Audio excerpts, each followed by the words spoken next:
ಅಲ್ಲ ಕಣ್ಪಪ್ಪ, ಯಾರನ ಒಂದು 10,000 ದುಡ್ಡು ಕೊಟ್ರೆ ಇಸ್ಕೊಂಬರಕ್ಕಿಲ್ಲಿ ಮನೆ ಖರ್ಚಿಗೆ ದುಡ್ಡಿಲ್ಲ. ಯಾರು ಕೊಡ್ತಾರಮ್ಮ, ಯಾರು ಕೊಡಲ್ಲ, ಏನಿಲ್ಲ. ನನ್ನ ಬಿಸ್ನೆಸ್ನು ಕಡಿಮೆ ಆಗೈತೆ ಯಾಕನ ಇವಾಗ. ಅಂಥಟ ಏನು ಯಾವ ಗಾಡಿಗಳು ಸಿಗಲ್ಲ, ಏನಿಲ್ಲ ಇವಾಗ. ತುಂಬ ಕಡಿಮೆ ಆಗೈತಿ. ಯಾರು ಕೊಡಲ್ಲ. ನೀನೇ ಯಾರ ತಗನ ಇಸ್ಕೊಂಬ. ನಾನು ಮೊನ್ನೆ ಹಬ್ಬಕ್ಕಂತ ಹೇಳಿ ಒಂದು 20,000 ಯಾರ ತಗ ಇಸ್ಕೊಂಬಂದಿದ್ದಮ್ಮ. ಬಟ್ಟೆ ಬರೀ ಅಂತ ಹೇಳಿ ಬರೀ ಇದಕ್ಕೆ ಖರ್ಚಾಯ್ತು ದುಡ್ಡೆಲ್ಲನ. ಇನ್ನೆಲ್ಲಿ ನಾನು ಇನ್ಯಾರನ್ನ ಕೇಳೋಣಮ್ಮ. ಅಲ್ಲ ನಿಮ್ಮ ಅಪ್ಪ ಏನೂ ಹೋಗಲ್ಲ, ಅವ್ನು ಯಾಕೆ ಕೆಲ್ಸಕ್ಕೆ ಹೋಗ್ದಂಗೆ ಓಡಾಡ್ತಾ ಇದ್ದಾನೆ ನಿಮ್ಮ ಅಪ್ಪ. ಕೆಲ್ಸಕ್ಕೆ ಹೋಗಪ್ಪ ಅಂತ ಅಂದರೆ ನನ್ನ ಕೈಲಿ ಆಗಲ್ಲ ಆಲೇನಿ ಹಂಗೆ ಹಿಂಗೆ ಅಂತ ಓಡಾಡ್ತಾ ಇದ್ದಾನೆ ನಿಮ್ಮ ಅಪ್ಪ. ನಿಮ್ಮ ಅಪ್ಪ ಹೋಗಿದ್ರೇನು ಸಮಸ್ಯೆ ಆಗ್ತಿರ್ಲಿಲ್ಲಪ್ಪ. ಕಾವ್ಯನ ಹತ್ರ ಏನಾದರೂ ಐತೇನೆ ಇಸ್ಕ. 10,000 ದುಡ್ಡು ಐತಾ ಕಾವ್ಯ? ಏನು ಖರ್ಚಿಗೆ ದುಡ್ಡು ಬೇಕಾಗಿತ್ತು. ನನಗೂ ಹುಷಾರಿಲ್ಲ, ತುಂಬ ಯಾಕೋ ಹೊಟ್ಟೆ ನೋವು ಅಂತ ಹೇಳಿ ನಾನು ಹೋಗ್ದಿಲ್ಲದಕ್ಕೆ ಇವಾಗ ದುಡ್ಡಿಲ್ಲ. ಅದಕ್ಕೇನೆ ಏನಾದರೂ ಒಂದು 10,000 ದುಡ್ಡು ಐತಾ? ಅಯ್ಯೋ ಏನಕ್ಕೆ ಇಕ್ಕಂಬ್ಲಣ್ಣ, ನಾನು ಏನಕ್ಕೂ ಇಕ್ಕಂತಿರ್ಲಿಲ್ಲಪ್ಪ. ಎಲ್ಲ ಪ್ರತಿಯೊಂದನ್ನು ಮನೆಗೆ ಅವರೇ ತಂದಾಕರು, ನಾನೇನು ಏನಕ್ಕೂ ಕೇಳ್ತಾ ಇರಲಿಲ್ಲ. ನಾನು ಇಕ್ಕೊಂಡಿಲ್ಲ ಕಣಣ್ಣ, ಎಲ್ಲ ಅವ್ರ ಹತ್ರನೇ ಐತಿ. ನನಗೇನು ನಾನೇನು ಹಿಂಗೆ ಕೆಲ್ಸಕ್ಕೆ ಹೋಗಿಲ್ಲ, ಏನಿಲ್ಲ, ಎಲ್ಲಿಂದ ತರಣ. ಅಲ್ಲ ಯಾತನ ಬಡವೆ ಗಿಡವೆ ಇಸ್ಕೊಂಬಂದಿಲ್ಲ ನೀನು.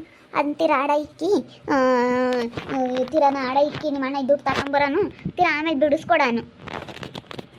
ಇಲ್ಲ ಕಣಮ್ಮ, ಒಡವೆ ಗಿಡವೆ ಏನೂ ತಂದಿಲ್ಲ, ಎಲ್ಲ ನಮ್ಮ ಅತ್ತೆ ತಗೆ ಐತೆ. ನೀನೆಲ್ಲ ಇಕ್ಕೊಂಬರ್ಬೇಕಾ, ಅಲ್ಲೇ ಬಿಟ್ಟು ಬಂದಿದ್ಯಾ ಒಡವೆನ? ಏನು ನಿಮ್ಮ ಅಪ್ಪ ಮಾಡಿಸ್ಕೊಟ್ಟಿರೋದು ಅದೆಲ್ಲನ? ಹೋಗಿ ಇಸ್ಕೊಂಬ. ಅದೇ ನನ್ನ ಒಡವೆ ಎಲ್ಲ ಕೊಡತ್ತೆ ಅಂತ ಹೇಳಿ ಹೆಂಗೊಂದು 2 ದಿನ ಆಡ ಇಕ್ತಾನೆ, ತೀರ ಆಮೇಲೆ ಎಲ್ಲ ಬಿಡಿಸ್ಕೊಡ್ತಾನೆ ನಿಮ್ಮ ಅಣ್ಣಯ್ಯ. ಏನತ್ತೆ ಏನ ಹೇಳ್ತಾ ಇದೀಯಾ? ಮನೆ ಖರ್ಚಿಗೆ ದುಡ್ಡಿಲ್ಲ ಪಾಪ. ಇವನ್ಗೂ ಎಲ್ಲನ ಹೊಟ್ಟೆ ನೋವು ಬಂದು ಕೆಲ್ಸಕ್ಕೆ ಹೋಗಿಲ್ವಲ್ಲ, ಅದಕ್ಕೇನೆ. ಅದಕ್ಕೆ ನಿಮ್ಮ ಅಣ್ಣಯ್ಯ ಆಡ ಇಕ್ತಾನೆ, ನಿನ್ನ ಒಡವೆನ ತಗೊಂಬರಮ್ಮ ಹೋಗಿ ನಿಮ್ಮ ಅತ್ತೆನ ಕೇಳಿ ಅಂತ ಹೇಳ್ತಾ ಇದ್ದೀನಿ. ಒಡವೆನೆಲ್ಲ ಅಲ್ಲೇ ಬಿಟ್ಟು ಬಂದವಳಲ್ಲ ಸುಧಾ, ಅದಕ್ಕೆ ಹೋಗಿಸ್ಕೊಂಬ ಅಂತ ಹೇಳಿ. ನಾನು ಅದನ್ನೇ ಹೇಳೋಣ ಅಂತ ಅಂದ್ಕೊಂಡೆ. ನಿಮ್ಮ ಅಣ್ಣಯ್ಯನೂ ಅದನ್ನೇ ಹೇಳ್ತು. ನಮ್ಮ ಕಾವ್ಯಂದು ನಮ್ಮಪ್ಪ ಎಲ್ಲ ಅವಾಗ ದುಡ್ಡು ಕೊಟ್ಟಿತ್ತು ಒಡವೆ ಮಾಡಿಸ್ಕೊಂಬಕ್ಕೆ, ಅದೆಲ್ಲ ಐತೇನು. ಅದಕ್ಕೇನೆ ಅತ್ತೆಗೆ ಸುಮ್ಮನೆ ನಮ್ಮ ಕಾವ್ಯನ ಹತ್ರ ಒಡವೆ ಇಸ್ಕೊಂಡು ಆಡ ಇಕ್ಕನ ಅಂತ ಹೇಳ್ತಾ ಇತ್ತು ನಿಮ್ಮ ಅಣ್ಣಯ್ಯ. ಹೋಗಿ ತಗೊಂಬರೋ ನಿಮ್ಮ ಮನೆಗೆ ಹೋಗಿ. ಅಯ್ಯೋ ಹೆಂಗೆ ಹೋಗೋಣ ಅದಕ್ಕೆ? ಅಯ್ಯಪ್ಪ ಏನಿಲ್ಲ, ಹೋಗ್ಬಿಟ್ರೆ ಅವತ್ತೆ ಎಲ್ಲಿ ಕೊಡುತ್ತೆ? ಅವತ್ತೆ ಕೊಡಲ್ಲ, ಏನಿಲ್ಲ. ಅಯ್ಯೋ ನಿನ್ನ ಒಡವೆ ನೀನು ತಗೊಂಬರೋಕ್ಕೇನು? ನಿಮ್ಮ ಅಪ್ಪ ಮಾಡಿಸ್ಕೊಟ್ಟಿರೋ ಒಡವೆ ಹೋಗಿ ತಗೊಂಬ. ಏನು ನಿಮ್ಮ ಅತ್ತೆಗೆ ಯಾಕೆ ಹೆದ್ರಿಕೊಂತೀಯ? ಏನು ಅವ್ರು ಮಾಡಿಸಿರೋದಾದ್ರೆ ಬಿಡಪ್ಪ ಅನ್ಬೋದಾಗಿತ್ತು. ಅಲ್ಲ ನೀನು ಅವತ್ತೇ ಎಲ್ಲ ತಗೊಂಬರ್ಬೇಕಾ? ತಗೊಂಬರ್ದಂಗೆ ಅದೇ ಬಂದಿದೆಯಲ್ಲ ಕಾವ್ಯ. ನಿಮ್ಮ ಅಣ್ಣ ಏನು ಕೆಲ್ಸಕ್ಕೆ ಹೋಗಿದ್ರೆ ನಾವೇನು ಯೋಚನೆ ಮಾಡ್ತಿರ್ಲಿಲ್ಲ. ಅವನ ಪಾಪ ಯಾಕನೋ ಹೊಟ್ಟೆ ನೋವು ಬಿಡಂಗೇ ಇಲ್ಲ. ಹೊಟ್ಟೆ ನೋವು ಅಂತಾನೆ. ಅದಕ್ಕೇನೆ ಸುಮ್ಮನೆ ಅತ್ಲಾಗೆ ನೀನು ಒಡವೆ ಇಕ್ಕಿರತ್ತ, ಹಾಸ್ಪಿಟ್ಲಿಗೆ ಬೇರೆ ಹೋಗ್ಬೇಕು, ದುಡ್ಡು ಬೇರೆ ಇಲ್ಲ. ಮೊನ್ನೆ ಹಬ್ಬ ಮಾಡೋಕೆ ಬೇರೆ 20,000 ಯಾರ ತರ ಇಸ್ಕೊಂಬಂದಿದ್ದ. ನಿಮ್ಮ ಅಪ್ಪ ಹೋದ್ರೆ ನಮಗೂ ಕಾಣ್ತಿರ್ಲಿಲ್ಲಮ್ಮ. ನಿಮ್ಮ ಅಪ್ಪ ಇನ್ನೂ ಹೋಗಂಗಿಲ್ಲ, ಇವನು ಹೋಗಂಗಿಲ್ಲ ಅಂದಮೇಲೆ ದುಡಿಯಾರು ಯಾರೂ ಇಲ್ಲ. ನಿಮ್ಮ ಅಣ್ಣ ಒಬ್ಬ ದುಡ್ದಿದ್ರೆ ಹೆಂಗ ಸಾರು ಕೂಕೊಂಡು ಉಣ್ಬೋದಾಗಿತ್ತು. ಅವನಿ ಪಾಪ ಹೊಟ್ಟೆ ನೋವು ಅಂತ ಇದ್ದಾನೆ. ಆಸ್ಪತ್ರೆ ಬೇರೆ ಹೋಗ್ಬೇಕು, ಅದಕ್ಕೆ ಹೋಗಿ ತಗೊಂಬರಕ್ಕವ್ಯ. ಹೋಗಿ ನಿಮ್ಮ ಅತ್ತೆ ಕೇಳಿ ಜೋರು ಮಾಡಿ ತಗೊಂಬ. ಯಾಕೇನ ಅವ್ರು ಮಾಡಿಸ್ಕೊಟ್ರದೇನಲ್ಲ, ಹೋಗು. ಸರಿ ಆಯಿತು, ಅದಕ್ಕೆ ಹೋಗಿ ಕೇಳ್ತೀನಿ. ಕೇಳಿ ಅತ್ತೆ ಕೊಡತ್ತೆ ನಮ್ಮ ಅಣ್ಣನಿಗೆ ಹುಷಾರಿಲ್ಲ, ನಾವು ಏನೋ ಮಾಡ್ಕೋಬೇಕು, ಏನೋ ಮಾಡ್ಕೊಂತೀವಿ, ನಮ್ಮ ಅಪ್ಪ ಮಾಡಿಸಿರೋ ದೊಡ್ಡವೆ ಕೊಡು ಅಂತೀನಿ. ಹುಷಾರಿಲ್ಲ ಅಂಬಕ್ಕೆ ಹೋಗ್ಬೇಡ. ಅವಳಿಗೆ ಹುಷಾರಿಲ್ಲ ಅಂದರೆ ಇನ್ನೂ ಬಿಡು, ಹೆಂಗನ ಮಾಡಿ ಕಷ್ಟ ಬಿದ್ದು ಯಾರ ತಗನ ಇಸ್ಕೊಂಬ್ಲೇಳು, ಹಂಗೆ ಹಿಂಗೆ ಅಂತ ಕೊಡೋದೇ ಇಲ್ಲ. ನನ್ನ ಒಡವೆ ನನಗೆ ಕೊಡು ಅನ್ನು ಸುಮ್ಮನೆ ಅಷ್ಟೇನೆ. ಏನು ತಲೆ ಕೆಡಿಸ್ಕೊಂಬಕ್ಕೆ ಹೋಗ್ಬೇಡ, ಸುಮ್ಮನೆ ಅತ್ತೆ ನನ್ನ ಒಡವೆ ನನಗೆ ಕೊಡತ್ತೆ ಅಂತ ಹೇಳಿ ಇಸ್ಕೊಂಡು ಬಾ. ಏನು ಹೇಳಕ್ಕೆ ಹೋಗ್ಬೇಡ, ಅಲ್ಲ ಇಕ್ತೀವಿ ಹಂಗೆ ಹಿಂಗೆ ಅಂತ ಹೇಳಿ. ಹೋಗಿ ಕಾವ್ಯ, ನಿಮ್ಮ ಅತ್ತೆ ಹತ್ರ ಮಾತಾಡಿ ಇಸ್ಕೊಂಡು ಬರೋಕೆ ಹೋಗು. ಸರಿ ಆಯಿತು ಅಣ್ಣ, ಹೋಗಿ ಇಸ್ಕೊಂಡು ಬರ್ತೀನಿ. ಹೆಂಗತ್ತಾಗೆ ನಮ್ಮ ಕಾವ್ಯ ಒಡವೆ ಇಸ್ಕೊಂಬಂದ್ರೆ ಅದೊಂದು ಟಾಡ ಇಕ್ಕಿ ಹೆಂಗ ದುಡ್ಡು ತಗೊಬರ್ಬೋದು. ಪಾಪ ಫಾಸ್ಟ್ ಆಸ್ಪತ್ರೆಗೆ ಹೋಗಿ ಬರಪ್ಪ. ರಾತ್ರಿ ಹೊತ್ನಾಗೆಲ್ಲ ಹೊಟ್ಟೆ ನೋವು ಅಂತ ಏಟತ್ನಾಗ ಒಂದಿಟ್ಟು ಸೆನಕ್ಕೆ ಇರ್ತೀಯ, ಯಾವಾಗ ಹೊಟ್ಟೆ ನೋವು ಬರುತ್ತೆ ಅಂತ ಹೇಳೋಕ್ಕಾಗಲ್ಲ. ಮತ್ತೆ ಹೊಟ್ಟೆ ನೋವು ಅಂತಾರೆ. ಫಸ್ಟು ಹಾಸ್ಪಿಟ್ಲಿಗೆ ತೋರಿಸ್ಬೇಕು. ಹಾಸ್ಪಿಟ್ಲಿಗೆ ತೋರಿಸಿದ್ರೇನೆ ಇವ್ರೊಬ್ರು ದುಡಿಯೋದು ಸಾರು ಕುಕ್ಕಂಡು ತಿನ್ನೋದು ಅಂದರೆ ಹೆಂಗಾಗುತ್ತೆ? ನನ್ನ ಮಗ ದುಡ್ದಿದ್ದೇನೆ. ಈಗ ಅಲ್ಲೇನೆ ಅವ್ರ ಅಪ್ಪಯ್ಯ ನನಗೆ ಸೆನಕ್ಕಿಲ್ಲ, ಕಾಲು ಕೈಯೆಲ್ಲ ನೋಯ್ತವೆ, ಆಗಲ್ಲ ಕೆಲ್ಸಕ್ಕೆ ಹೋಗೋಕ್ಕೆ ಎಂತೈತಿ. ಹೆಂಗೋ ಬಿಡಮ್ಮ, ಇವಾಗ ನಮ್ಮ ಕಾವ್ಯ ಒಡವೆ ಗಿಡವೆ ಎಲ್ಲ ತತ್ತಾಳಲ್ಲ, ಹೆಂಗೊತ್ಲಾಗ ಉನಾಡ ಇಕ್ಕಿ ಸ್ವಲ್ಪ ಹಾಸ್ಪಿಟ್ಲಿಗೆ ತೋರಿಸ್ಕೊಂಡ್ರೆ ಆಯಿತು. ಅಯ್ಯೋ ಅವಳಿನ್ನ ಏನು ಅಂತಾಳ ಏನೋ ಅವ್ರ ಅತ್ತೆ. ನಮಗಂತ ಹೇಳಿ ಏನು ಮಾಡೋಕ್ಕೋ ಏನೋ ಏನಂತಾಳ. ಅವತ್ತೇ ತರಬೇಕಾಗಿತ್ತು ಇವಳು. ಸುಮ್ಮನೆ ಐಡಿಯಾ ಮಾಡಿ ಅವತ್ತೇ ತಂದಿದ್ರೆ ಚೆನ್ನಾಗಿತ್ತು. ನೋಡಿ ಕರಿಯಕ್ಕೆ ಬರೋದೇ ಇಲ್ಲ ಅವ್ರು ಏನೇ ಅಂದ್ರೂ. ಕರಿಯಕ್ಕೆ ಬರೋದೇ ಇಲ್ಲಪ್ಪ. ನಾನು ಕರಿಯಕ್ಕೆ ಬರ್ತಾರೆ ನಮ್ಮ ಮನೆ ಬಾಕ್ಲಕ್ಕೆ ಅಂತ ಅನ್ಕೊಂಡೆ, ಏನೇಂದ್ರೂ ಬರೋಂಗೇ ಇಲ್ಲ. ಅಬ್ಬ ಬಿಡು, ಹೋಗಿರೋದೇ ಒಳ್ಳೇದಾತು ಅಂತ ಹೇಳಿ ಸುಮ್ಮನಾಗ್ಯವ್ರಿ. ಯಾಕಂದರೆ ಇವಳು ಹೋಗಿ ಮದುವೆ ಆದ್ಲಲ್ಲ, ಅದಕ್ಕೆ. ಕಾವ್ಯ ಅವ್ರ ಮನೆ ಹತ್ರ ಹೋದ್ಲು ವಾಣಿ ಆಂಟಿ. ಒಡವೆ ಎಲ್ಲನ ಅಲ್ಲೇ ಬಿಟ್ಟು ಬಂದಿದ್ಲಂತೆ. ಅದಕ್ಕೆ ತರಕಂತ ಓದ್ಲು ಕಣ್ ದುರ್ಗಾ. ಯಾಕ ಅವ್ನ ಗಂಡ ಮಾತಾಡಿಸ್ಲಿಲ್ಲಪ್ಪ. ಹೊರಗೆ ಮಾತಾಡಿಸ್ತಿದ್ಲು, ಮಾತಾಡಲಿಲ್ಲ. ಅದಕ್ಕೆ ಒಳಗೆ ಹೋಗ್ತಿದ್ಲು ಅವ್ರ ಅತ್ತೆ ತಾಕಿ. ಅವನು ಜಂಬ ದೌಲತ್ತು. ಆರಾಮಾಗಿ ಹೇಳ್ದಂಗೆ ಕೇಳ್ತಾನ ನನ್ನ ಮಗ. ಕಳಿಸ್ಬಾರ್ದಾಗಿತ್ತು ನೀವು. ಅವರಾಗಿ ಅವ್ರು ಬರಬೇಕಾಗಿತ್ತು. ಇವಾಗ ಒಡವೆ ಬೇಕಾಗಿತ್ತು, ಅದಕ್ಕೇನೆ ಕಳಿಸಿದೀವಿ ತಗೊಂಬರೋಗಮ್ಮ ಅಂತ ಹೇಳಿ.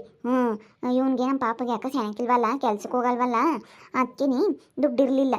ಅದಕ್ಕೆ ಆಡ ಇಕ್ಕಬೇಕಾಗಿತ್ತು. ಅದಕ್ಕೇನೆ ಹೋಗಿ ತಗೊಂಬರೋಗಮ್ಮ, ಆಡ ಇಕ್ಕಿ ನಿಮ್ಮ ಅಣ್ಣ ಬಿಡಿಸ್ಕೊಡ್ತಾನೆ, ಆಮೇಲೆ ದುಡಿಯಕ್ಕೆ ಹೋಗ್ಬೇಕಾರೆ ಅಂತ ಹೇಳ್ದು. ಅದಕ್ಕೆ ಹೋಗಿದ್ದಾಳೆ ತರಕಂತ. ನಾವೇ ನಮ್ಮ ಮನೆಗೆ ನಮ್ಮ ಅಯ್ಯಪ್ಪ ದುಡಿಯಂಗಿದ್ರೆ ಯೋಚನೆ ಮಾಡ್ತಿರ್ಲಿಲ್ಲ ದುರ್ಗಾ. ಇವಾಗ ಹೊಟ್ಟೆ ನೋವು ರಾತ್ರಿ ಎಲ್ಲ ಹೊಟ್ಟೆ ನೋವು ಹೊಂಬತೈತೆ. ಇಷ್ಟೊತ್ತು ಒಂದೀಗ ನೋಡಿ ಇವಾಗ ಚೆನ್ನಾಗೈತೆ, ನಾನು ಸ್ವಲ್ಪ ಹೊಟ್ಟೆ ನೋವು ಹೊಂಬುತ್ತೆ. ಅದಕ್ಕೆ ಹಾಸ್ಪಿಟ್ಲಿಗೆ ಹೋಗಿ ಎಲ್ಲ ಸ್ಕ್ಯಾನಿಂಗ್ ಮಾಡಿಸಿ ಅದು ಏನಾಗೈತೆ ಅಂತ ಹೇಳಿ ಎಲ್ಲನ ಚೆಕ್ ಮಾಡಿಸ್ಬೇಕು. ದುಡ್ಡಿಲ್ಲ, ಅದಕ್ಕೆ ಸುಮ್ಮನೆ ಆಗಿದ್ದೀವಿ. ಮನೆಯೆಲ್ಲ ಹಬ್ದಾಗೆಲ್ಲ ದುಡ್ಡು ಖರ್ಚಾಯಿತು, ಅದಕ್ಕೆ ಸುಮ್ಮನೆ ಇದ್ದೀವಿ. ಬಿಸಿಲು ಜಾಸ್ತಿ ಐತಲ್ಲ ಸುಧಾ, ಅದಕ್ಕೇನೆ. ಅಯ್ಯೋ ಅವಳು ದಿವಿಗೆ ಯಾರನ ಕೆಲಸದವ್ರು ಬಂದಿದ್ರಂತೆ. ಅವರು ಇಲ್ಲೇ ರೇ ಯಾರ ಕೆಲಸದವ್ರಂತ ಗೌರ್ಮೆಂಟ್ ಕೆಲಸದವ್ರು ಬಂದಿದ್ರಂತೆ ಕೇಳಕ್ಕೆ. ಅವಳು ಇನ್ನು ಯಾರು ಕೆಲಸದವ್ರು ಮಾಡ್ಕೊಂಡು ಹೋಗ್ತಾರೆ ಹೇಳು. ಅವಳೇನು ಹಂಗೇನು ಇಲ್ಲ. ಇನ್ನು ಯಾರು ಮಾಡ್ಕೊಂಡು ಹೋಗ್ತಾರೆ. ಸ್ವಲ್ಪ ಹೊತ್ತು ಮಲ್ಕೊಂತೀನಿ ಸುಧಾ. ಅಲ್ಲ ಕಣೆ, ಆ ರಮ್ಮಿಗೂ ಸಾವಿಗೂ ಎದ್ರಿಕೊಂಡು ನೀನು ಅದೇ ಬಿಟ್ಟು ಬಂದಿದೆಯಲ್ಲೇ ದುರ್ಗಾ. ಅಯ್ಯೋ ಅವರು ಒಳ್ಳೆಯವರಲ್ಲ. ಸುಧಾ, ಅದಕ್ಕೆ ನಾನು ಅವ್ರ ಹತ್ರ ಏನು ಪೇಶಾಡೋದು ಅಂತ ಹೇಳಿ ಅದಕ್ಕೆ ಅದೇ ಬಂದೆ. ನಮ್ಮ ಮಾಮ ಬೇರೆ ಅವ್ನು ಕೆಲ್ಸಕ್ಕೆ ಹೋಗೋಂಬನ, ನಾವು ಕೆಲ್ಸಕ್ಕೆಲ್ಲ ಹೋಗಲ್ಲಪ್ಪ ಅಂತ ಹೇಳಿ ನಾನು ಅದಕ್ಕೆ ಅದೇ ಬಂದು. ನಮ್ಮಮ್ಮ ಸುಮ್ಮನೆ ಬಾರಮ್ಮ ಅವ್ರ ತಾಗ ಏನು ಪೇಶಾಡ್ತೀಯ ಅಂತ ಅದಕ್ಕೆ ಅದೇ ಬಂದೆ. ಅವರಿಬ್ರು ಕೆಲ್ಸಕ್ಕೆ ಹೋಗ್ತಾರೆ, ಮನೆಗಳದ್ದು ಕೆಲಸ ಎಲ್ಲ ಬಿಟ್ಟು ಹೋಗ್ತಾರೆ, ನಾನೊಬ್ಳು ಮಾಡಬೇಕು. ಅವನನ್ನು ಯಾರು ಮಾತಾಡ್ಸಲ್ಲ, ಅದಕ್ಕೆ ಅದೇ ಬಂದು ಅತ್ಲಾಗಿ. ಏನು ಬಿಡು, ನನ್ನ ಹಣೆ ಬರ ಇದ್ದಂಗೆ ಆಗುತ್ತೆ ಅಂತ ಹೇಳಿ ಅದೇ ಬಂದೆ ಸುಧಾ. ಬಿಡತ್ಲಾಗೆ ಹೋಗ್ಲಿ. ನಿನ್ಗಂತೂ ಪಾಪ ಯಾಕನ ಯಾವ್ದ್ರಾಗೂ ಸರಿಯಾಗಂಗೆ ಇಲ್ಲ, ಎಲ್ಲಾದ್ರಾಗೂ ಬರೀ ಎಡವಟ್ಟೆ. ಏನು ಮಾಡ್ತೀಯಮ್ಮ. ಅವಳು ಶ್ರಾವ್ಯ ಬರಲ್ಲ ಅಂತ ಅನ್ಕೊಂಡಿದ್ದೆ. ಅವನು ವೆಂಕಟೇಶಪ್ಪ ಮದುವೆ ಮಾಡ್ಕೊಂಡು ನನ್ನ ಜೀವನನೇ ಹಾಳಾದಂಗೆ ಆಯ್ತು. ಏನು ಮಾಡೋಕ್ಕಾಗಲ್ಲ, ಹಣೆ ಬರ್ದಾಗಿದ್ದಂಗೆ ಆಗುತ್ತೆ ಅಂತ ನಾನು ಅಲ್ಲಿ ಟೆನ್ಷನ್ನೇ ತಮ್ಮಕ್ಕೋಗಲ್ಲ. ನೀನು ಎಷ್ಟು ಧೈರ್ಯವಾಗಿದೆಯಾ, ಅದೇ ನಮ್ಮ ಕಾವ್ಯ ಯೋಚನೆ ಮಾಡ್ತಾಳೆ. ನಾನು ಅದಕ್ಕೆ ಯೋಚನೆ ಮಾಡಬೇಡ ಅಂತ ಹೇಳಿದ್ದೀನಿ. ದುರ್ಗ ನೋಡ ಆಸೆ ಇಲ್ಲ, ಅವಳು ಹೆಂಗಿದಾದ್ರೂ ಅವಳೇನು ಯೋಚನೆ ಮಾಡಲ್ಲ ಅಂತ ಹೇಳಿದ್ದೀನಿ. ಅವಳೇನು ಪ್ರತಿಭನ್ನು ಯಾರನ್ನೇನು ಇದು ಮಾಡಲ್ಲ, ಎಲ್ಲ ಯಾರಿಗೇನು ಹೆದರಿಕೆ ಮಾಡಲ್ಲ. ಅವಳು ಹಂಗಿರ್ತಾಳೆ, ನೀನು ಹಂಗಿರ್ಬೇಕು ದುರ್ಗು ನನಗೆ ಅಂತ ಹೇಳಿದ್ದೀನಿ ನಮ್ಮ ಕಾವ್ಯನಿಗೆ.